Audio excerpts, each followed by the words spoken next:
રહ્યા છો NN news. હું છું કવિતા પટેલ. હવે જોઈએ અગત્યના સમાચાર. સમસ્ત મોઢ સમાજના કુળદેવીનું મંદિર મહેસાણા જિલ્લાના મોઢેરામાં આવેલું છે. શ્રી મોઢેશ્વરી માતાજીના મંદિર ખાતે નવચંડી યજ્ઞ કરવામાં આવ્યો હતો. સ્વ રમણલાલ ચુનીલાલ ત્રિવેદીના પરિવારના સુપુત્ર હરેન્દ્રભાઈ દ્વારા મોઢેશ્વરી માતાજીનું સ્થાનક ખાતે નવચંડી યજ્ઞનું આયોજન કરવામાં આવ્યું હતું. કેતુલભાઈ, વિશાલભાઈ તથા સમગ્ર ત્રિવેદી પરિવારે આશીર્વાદ લેવા માટે દર્શનનો લાભ લીધો હતો. NN news Mehsana.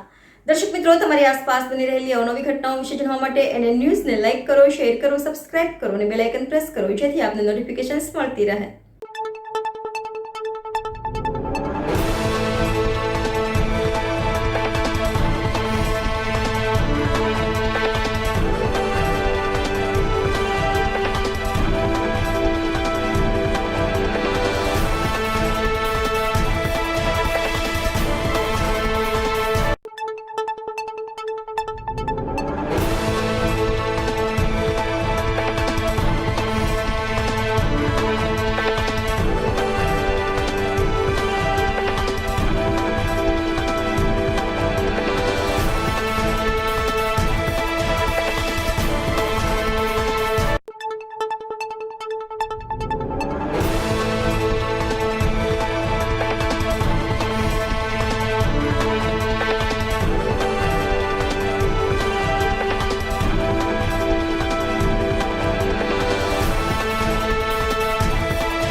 રવિવારના રોજ પીઠાઈ નિવાસી શ્રી સ્વ રમીલાલ ચુનીલાલ ત્રિવેદીના સુપુત્ર શ્રી હરેન્દ્ર રમણલાલ ત્રિવેદીના પરિવાર તરફથી આજે મોઢેરા મુકામે નવચંડી યજ્ઞનું આયોજન કરવામાં આવ્યું હતું, જેમાં સ્વ રમણલાલ ચુનીલાલ ત્રિવેદી પરિવારના સર્વ ભાવિક ભક્તોએ નવચંડીમાં ભાગ લઈ માતાજીના આશીર્વાદ લઈને ધન્ય થયા હતા.